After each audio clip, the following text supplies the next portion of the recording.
இவர்கள் செய்யக்கூடிய பணிகள் பாத்தீங்கன்னா இயற்கை சூழலையும் இயற்கையை ஒன்றிணைச்சு ஒரு சமூக சேவையை பண்ணிட்டு இருக்காங்க. நமக்கு மரங்களின் நண்பர்கள் சுற்றுச்சூழல் இயக்கம்னு குமிழியம் கிராமத்துல அரியலூர் மாவட்டத்துல நம்ம இயங்கிட்டு இருக்கோம். இயற்கையை நேசிக்கும் பொருட்டும் ஒரு விஷயத்தை பள்ளி மாணவர்கள் கொண்டு 2018ஆம் ஆண்டு நம்ம இந்த இயக்கத்தை தொடங்கி இன்றைக்கு 10,000க்கும் மேற்பட்ட மரங்களை எங்களோட கிராமத்திலையும் பக்கத்துல இருக்கிற கிராமங்கள்லயும் உருவாக்கி இருக்கோம். இந்த பூ உலகு எல்லா உயிர்களுக்குமானது அப்படிங்கிறதுக்காகவும் இந்த உயிரினங்களோடு சேர்ந்த ஒருங்கிணைந்த ஒரு வாழ்வை மேம்படுத்துவதற்காகவும் இந்த மரங்களின் நண்பர்கள் சுற்றுச்சூழல் இயக்கம் அப்படிங்கிற ஒரு அமைப்பை உருவாக்கி இன்றைக்கு அரியலூர் மாவட்டம் முழுக்கும் நம்ம செயல்பட்டு இருக்கோம். ஒருங்கிணைந்து அரியலூர் மாவட்டம் முழுக்க செயல்பட்டும் பிற மாவட்ட நண்பர்களோடும் இயற்கை சார்ந்த ஆய்வுகளோடும் தொடர்ந்து பயணிப்பதற்காகவும் இந்த மரங்களின் நண்பர்கள் சுற்றுச்சூழல் இயக்கம்ங்கிற பெயர்ல நம்ம தொடர்ந்து இயங்கிட்டு இருக்கோம். சுற்றுச்சூழல் சார்ந்த பணிகளை மட்டும் போக்கஸ்டா மனிதனுக்கு செய்யற சேவை விட இயற்கைக்கு செய்யற சேவை நாங்க ரொம்ப எங்களோட உயர்ந்த நோக்கமா அதை நாம வச்சிருக்கோம். இயற்கையை பாழ்படுத்தி கிடைக்கிறது மனித சமூகமும் வளர்ச்சியும் அப்படிங்கிற ஒரு பெரும் கோபம் நம்ம மனசுல தொடர்ந்து இருந்துகிட்டே இருந்தது. இதை சரி செய்வதற்காகத்தான் நம்ம இந்த இயற்கை பணியை தேர்வு செஞ்சோம். அடுத்த தலைமுறை ஆரோக்கியமாகவும் சுத்தமான காற்றை சுவாசிப்பதற்காகவும் சுத்தமான நீரை பெறுவதற்காகவும் இந்த உலகை சுத்தம் செய்வதற்காகவும் இந்த பணியை இயற்கையை நாம நேசிச்சோம். சிட்டிசன் நேயர்களுக்கு மீண்டும் எனது அருமையான வணக்கங்கள். நான் தான் உங்கள் சக்தி கணேஷ். இன்று நம்மளோட இணைந்திருக்கிறார் மரங்களின் நண்பன் மற்றும் நண்பர்கள் ஒருங்கிணைப்பு குழு திரு முத்துகிருஷ்ணன் அவர்கள் நம்மளோட இணைந்திருக்கிறார். வணக்கம் பிரதர். வணக்கம் தோழர். நல்லா இருக்கீங்க? ரொம்ப நல்லா இருக்கேன். இயற்கையோட பெருங்கருணையோட ரொம்ப மகிழ்ச்சியாக இந்த நாளை தொடங்குறவங்களோட. கண்டிப்பா கண்டிப்பா கண்டிப்பா. அதாவது இன்னைக்கு நேயர்களே, இன்னைக்கு நம்ம இந்த திரு முத்துகிருஷ்ணன் ஐயாவை நம்ம இணைஞ்சிருக்கோம். என்ன காரணம்னு கேட்டீங்கன்னா, அவங்க ஒரு சமூக அமைப்பு வச்சிருக்காங்க. இது நம்ம இது வரைக்கும் நம்ம பார்த்திருக்க சமூக அமைப்புகள் எல்லாம் வெவ்வேறு பணிகள் செஞ்சுக்கிட்டு இருந்தாங்க. ஆனா இவர்கள் செய்யக்கூடிய பணிகள் பாத்தீங்கன்னா இயற்கை சூழலையும் இயற்கையை ஒன்றிணைச்சு ஒரு சமூக சேவையை பண்ணிட்டு இருக்காங்க. என்னன்னு கேட்டீங்கன்னா, இவங்களுடைய ட்ரஸ்டுடைய பேரே பாத்தீங்கன்னா மரங்களின் நண்பர்கள். நம்ம அவங்கள்ட்ட கேட்போவாங்க. அதாவது பிரதர், இன்னைக்கு மரங்களின் நண்பர்கள் அப்படின்னு சொல்லிட்டு உங்களுடைய சமூக அறக்கட்டளையுடைய பெயர் வச்சிருக்கீங்க. இந்த பெயர் வச்சதன் காரணம் என்னவாக இருக்கும்? ரொம்ப ஒரு அருமையான கேள்வி. நமக்கு மரங்களின் நண்பர்கள் சுற்றுச்சூழல் இயக்கம்னு குமிழியம் கிராமத்துல அரியலூர் மாவட்டத்துல நம்ம இயங்கிட்டு இருக்கோம். இதுல பாத்தீங்கன்னா நம்ம இயற்கையோட ஒன்றிணைந்த ஒரு வாழ்வை மேம்படுத்துவதற்காகவும் இதை நம்ம அடுத்த தலைமுறைக்கு கொண்டு செல்வதற்காகவும் இயற்கையை நேசிக்கும் பொருட்டும் ஒரு விஷயத்தை பள்ளி மாணவர்கள் கொண்டு 2018ஆம் ஆண்டு நம்ம இந்த இயக்கத்தை தொடங்கி இன்றைக்கு 10,000க்கும் மேற்பட்ட மரங்களை எங்களோட கிராமத்திலையும் பக்கத்துல இருக்கிற கிராமங்கள்லையும் உருவாக்கியிருக்கோம்.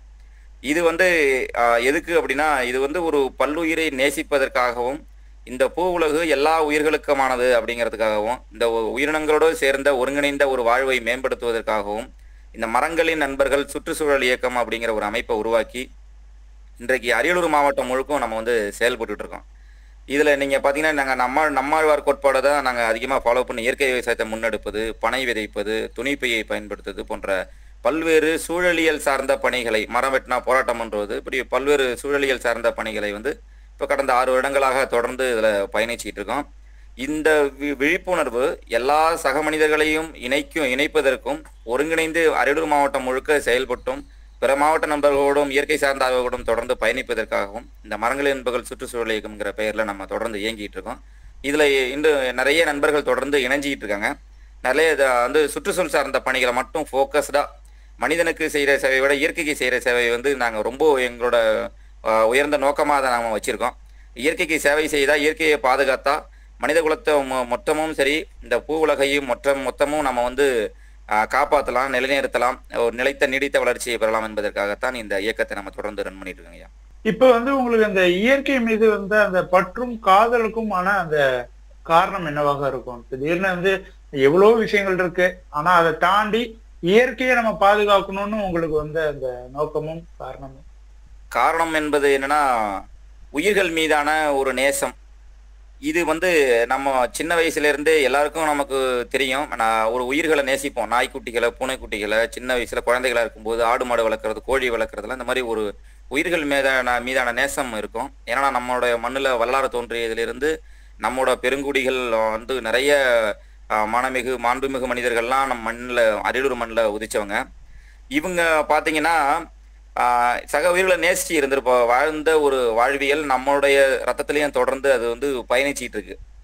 இதுக்கப்புறம் என்ன நடக்குதுன்னா, மனித தலையீடுகளால், மனித பிரச்சனைகளால், அதாவது இயற்கையை நேசிக்கிறத விட இயற்கையின் மீதான ஒரு பெரும் கரிசனம், இயற்கை மீதான ஒரு அக்கறை, ஒரு வேகம், இப்படி இயற்கையை பாழ்படுத்தி கிடைக்கிறது மனித சமூகமும் வளர்ச்சியும் அப்படிங்கிற ஒரு ஒரு பெரும் கோபம் வந்து நம்ம மனசுல தொடர்ந்து இருந்துகிட்டே இருந்தது. இதை சரி செய்வதற்காகத்தான் நம்ம வந்து இந்த இயற்கை பணியை தேர்வு செஞ்சோம். இதுல இந்த மரங்களின் நண்பர்கள் சுற்றுச்சூழல் எங்க பேர்ல இப்ப நம்ம தொடர்ந்து இயங்குவதற்கு காரணம், பாழ்பட்டு கிடக்கக்கூடிய அறுபட்டு கிடக்கக்கூடிய இந்த இயற்கையின் கன்னிகளை சரி செய்வதன் வந்து முக்கிய நோக்கம். இப்ப வந்து காயம்பட்ட ஒரு உயிரியை காப்பாத்துற ஒரு விஷயம்தான் இப்ப போயிட்டு இருக்கு. நம்ம ஒரு உயிருக்கு அடிபட்டா, நம்ம வீட்டு நாய்க்குட்டிக்கு அடிபட்டா நம்ம வந்து ஐயோ அடிபட்டுடுச்சுன்னு சொல்லுவோம். ஆனா பக்கத்துல ஒரு மரம் வெட்டப்பட்டா ஏதோ இருக்கிறார்கள் மனிதர்கள், தமிழகம் முழுவதும் இயற்கை ஆர்வலர்கள் இருக்கிறார்கள். ஒரு ஊருக்கு ஒரு மரம் போல, ஆலமரம் போல, ஒரு கிராமத்திற்கு எங்கேயோ ஒரு நபர்கள் இருக்கிறார்கள். ஒவ்வொரு தனி மனிதனையும் இந்த கால்நடை மாற்றத்துக்கு எதிராக இணைய செய்ய வேண்டும் என்பதுதான் எங்களோட நோக்கம். இதற்காகத்தான் பள்ளி குழந்தைகளிடம் இதை விதைப்பதற்காக மாவட்டம் முழுக்க இருக்கிற அரசு பள்ளிகள், அரசு சார்ந்த நிறுவனங்கள் அனைவரோடும் இணைந்து வார இறுதியில இந்த குழந்தைகளோட நேர களப்பணிகளில் ஈடுபடுறோம். அவர்களையே சிறிய சிறிய வேலைகள் செய்ய சொல்றோம்.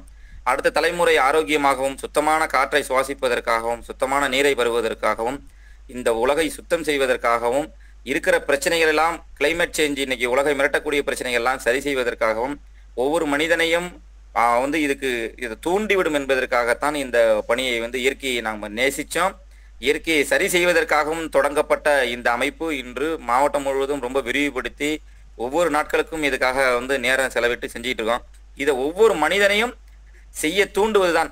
ஏன்னா தனி ஒரு மனிதன், ஒரு அமைப்போ, ஒரு நிறுவனமோ, அரசாங்கமோ, ஒரு கார்பரேட்டோ இல்லை யாருமே சரிந்து கிடக்கக்கூடிய இந்த காலநிலை பிரச்சனையை நிச்சயம் சரி செய்ய இயலாது.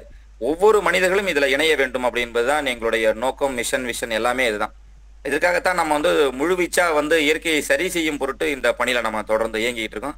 அதுல எல்லாரும் தொடர்ந்து இணைஞ்சு வராங்க. அவங்களோட சேர்ந்து இணைவோம். நாங்க வந்து இணைந்து இந்த இயற்கையை சரி செய்வதற்கும் அதை நேசிப்பதற்கும் தொடர்ந்து பயணிச்சிட்டு இருக்கோம். இன்று இந்த பொன்னான நேரங்களை நமக்கு வழங்கி நம்மளோடு நல்ல விஷயங்களை நம்மளோடு பகிர்ந்துகிட்ட திரு முத்துகிருஷ்ணன் ஐயா அவர்களுக்கு சிட்டிசன் சேனல் சார்பாக நன்றியை தெரிவித்துக் கொள்கிறோம். நன்றிங்க. தொடர்ந்து சிட்டிசன் நேயர்களே இதே போல நல்ல ஒரு பல நிகழ்ச்சிகளோட பல உள்ளங்களோட நம்ம இணைந்து பயணிச்சுக்கிட்டு வந்துகிட்டு இருக்கோம். மக்களுக்கு தெரியாத விஷயத்த உங்களுக்கு வந்து நாங்க தெரியப்படுத்திக்கிட்டு இருக்கோம். அதனால தொடர்ந்து இணைந்திருங்கள். உங்கள் சிட்டிசன் சேனலோடு விடைபெறுகிறேன். நன்றி. இன்னைக்கு உலக நாடுகள் எல்லாம் போட்டி போட்டுக்கொண்டு வளர்ச்சிங்கிற மாயையில நம்மள வந்து ரொம்ப பின்னி பிணைஞ்சு ஒரு விஷயம் போயிட்டு இருக்கு. இப்ப இருக்கிற புள்ளி விவரங்கள் எல்லாம் பார்த்தோம்னா அளவு கடங்காத கட்டுக்கடங்காத ஒரு வந்து மனித கலாச்சாரத்தினால், அதிகப்படியான நுகர்வு கலாச்சாரத்தினால் மிகப்பெரிய பேரழிவை நம்ம சந்திக்க தொடங்கி இருக்கோம். அடுத்த தலைமுறை வந்து மிகப்பெரிய ஒரு பேரழிவை வந்து சந்திக்க தயாரா இருக்காங்க.